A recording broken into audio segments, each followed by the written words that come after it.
My name is Jason, I'm 26, and this is something I've never told anyone before.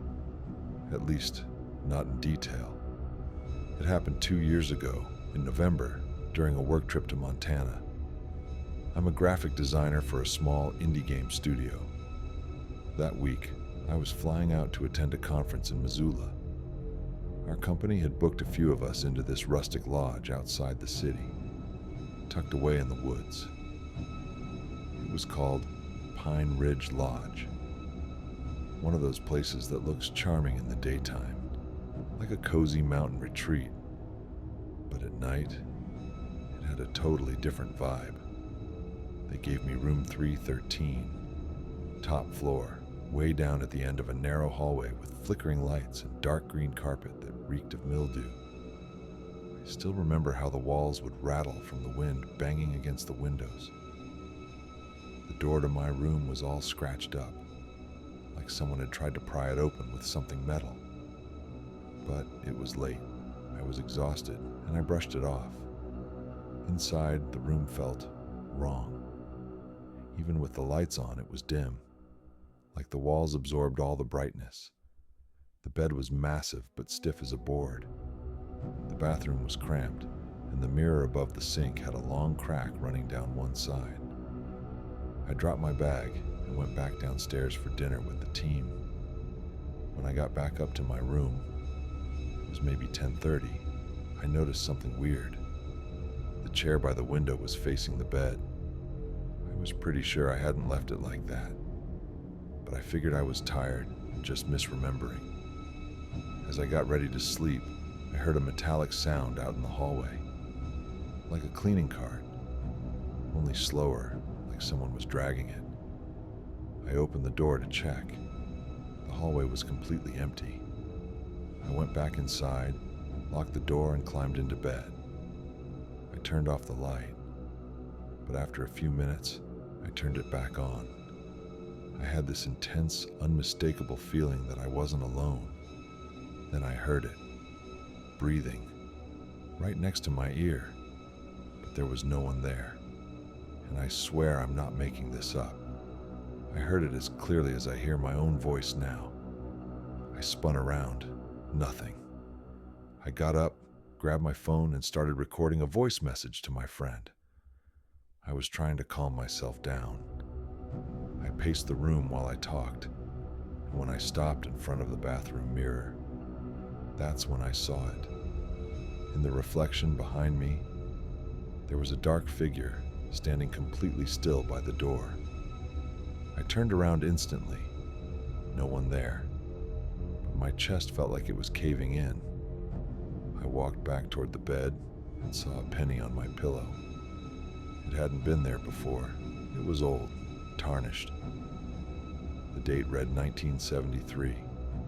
Somehow I eventually fell asleep. Don't ask me how. But I woke up suddenly at 3:13 a.m. on the dot. I checked the time because at that exact moment the TV turned on by itself. Full volume static. Just gray screen and loud white noise. As I stepped closer to shut it off, I saw something on the screen, like someone had written through the dust inside the glass. "Don't open the closet." I froze. The TV turned off on its own. I turned toward the closet. It was shut. But something inside was scratching. Software repetitive, like fingernails on wood. I didn't wait. I grabbed my car keys and bolted.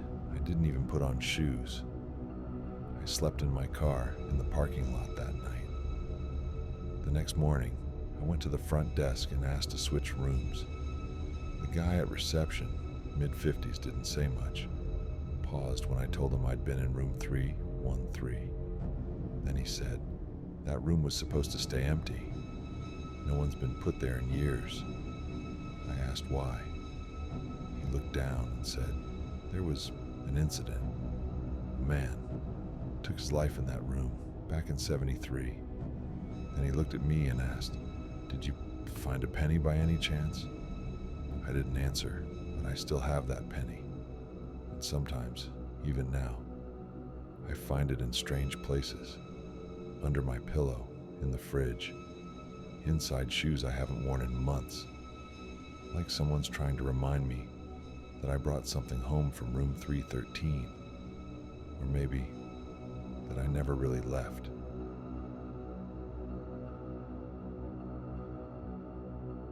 My name is Luke. I'm 35, and I work as a pharmaceutical sales representative. I travel a lot for work, and over the years I've stayed in dozens of hotels across the country. But there's one trip I'll never forget. This happened in 2019 in Topeka, Kansas. I was in town for a medical trade show, and the company had booked me for 3 nights at a Holiday Inn off the highway. You know the type. Plain, functional, with beige carpet, buzzing fluorescent lights, and that constant mix of disinfectant and burnt coffee in the air. They put me in room 209 on the 2nd floor, right next to the elevator. The check-in was quick, but I noticed something weird. The woman at the front desk, probably in her 50s, hesitated for just a second before handing me the key. She gave me a strange look. I didn't think much of it. The room was fine, clean, quiet. The first night passed without a problem, but things started getting weird on the second night. I got back to the room around 9:30 p.m. As soon as I opened the door, I noticed the lamp on the nightstand was already on. I hadn't left it that way, but I figured maybe housekeeping turned it on to make the room feel more welcoming or something. I showered, got into bed, and started watching a show on my laptop with headphones. About an hour later, I heard 3 loud knocks, coming from the wall right next to my bed. From room 211, 3 distinct slow knocks, then silence. At first, I thought maybe the guy next door was just moving his luggage or slamming a drawer. But then I heard something that chilled me to the bone. A man's voice, deep, raspy. He was talking, but I couldn't make out the words. Like he was mumbling something directly at the wall. I took off my headphones and leaned in. Pressing my ear to the drywall, the voice stopped, completely. Like whoever it was knew I was listening. I tried to shake it off and eventually fell asleep. But that feeling of unease stuck with me. The next morning, I ran into one of the cleaning ladies in the hallway. Just out of curiosity, I asked her if she knew who was staying in room 211, because the guy sounded strange. She gave me a confused look. "Oh, 211's been empty for weeks, sir. That room's out of service. Some electrical issue." My stomach dropped. I headed back to my room, trying not to think about it. That night, when I came back after dinner, I noticed something that nearly made me freeze on the spot. My door was slightly open, just a crack. I stopped. Had someone been in my room? I checked everything. Nothing was missing. But on the bed, there was a bottle of water open. I hadn't touched the minibar. That night, I had trouble sleeping. And at around 3 a.m., I woke up suddenly with this horrible cold, panicked feeling in my chest. In the dim light, I saw the door handle turning slowly, not rattling, just gently moving up and down, like someone was stroking it. I got up quietly, grabbed my phone, ready to call the front desk. That's when I heard the voice again, but this time, it was inside the room, right behind me. I spun around. The room looked empty, but the closet door was closing slowly, like someone had just slipped inside. I didn't stick around. I grabbed my jacket and room key and walked straight out. Barely said a word to anyone. I went to the front desk and calmly asked for a new room. Didn't explain, didn't need to. The guy at the counter, a younger guy this time, nodded and started typing. Then he said something that made my blood run cold. That's the 3rd person in the last 2 months who's asked to leave 209. I asked him if anyone had mentioned hearing voices or strange noises. He lowered his voice and said, "People say the room next door, 211, used to be occupied by this man. He talked to the wall for hours. Then one night, he vanished, just disappeared, never found. That was my last night at that hotel. And now anytime I stay somewhere and find out the room next to mine is empty, I get the urge to knock, just to see if something knocks back. But I never do, because I'm not sure what would answer or what it would want."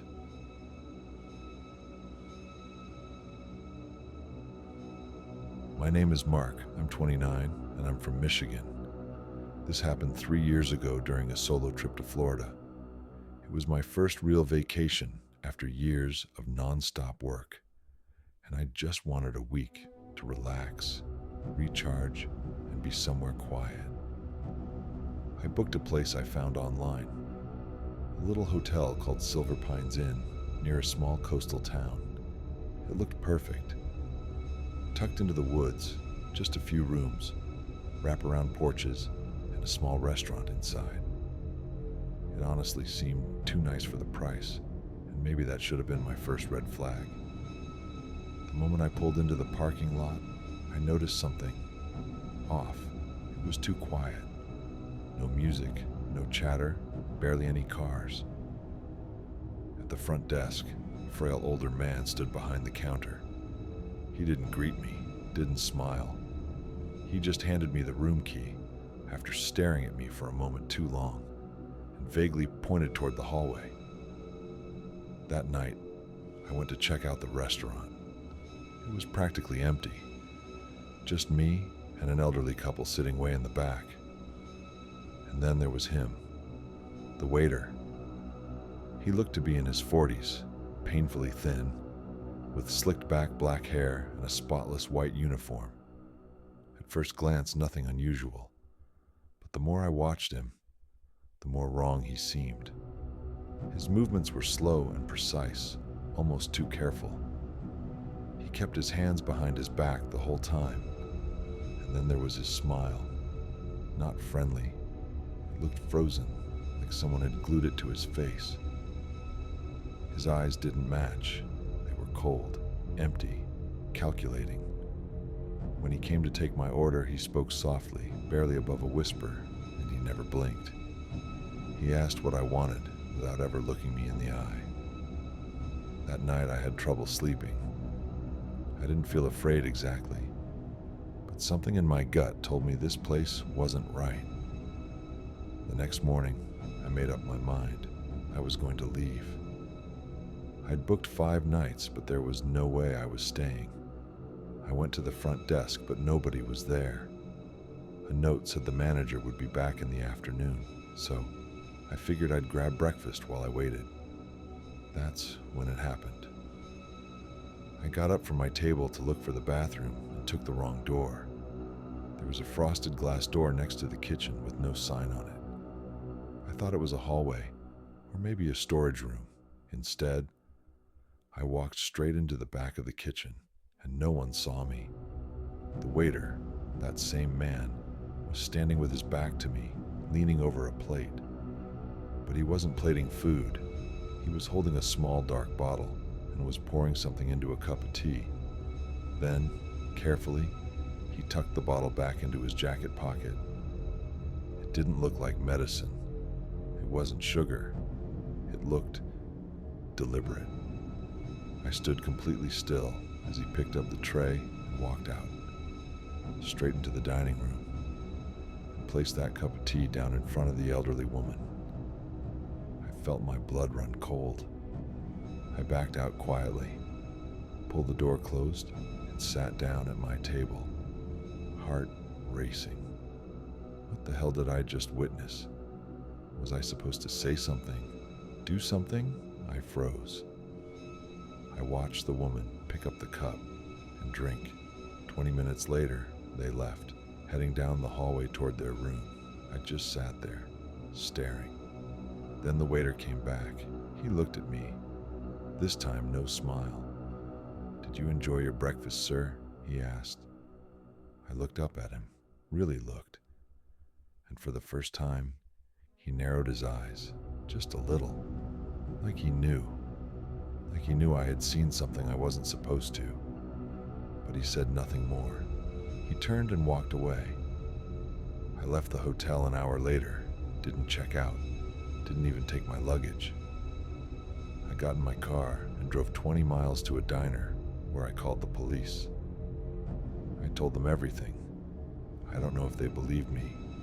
They said they'd send someone to take a look. I never heard back. But 3 months later, I read an article online about the sudden closure of the Silver Pines Inn. Serious health violations, the article said. No further details. And every once in a while, I still wonder, if I had opened that kitchen door a minute later, who would have been next?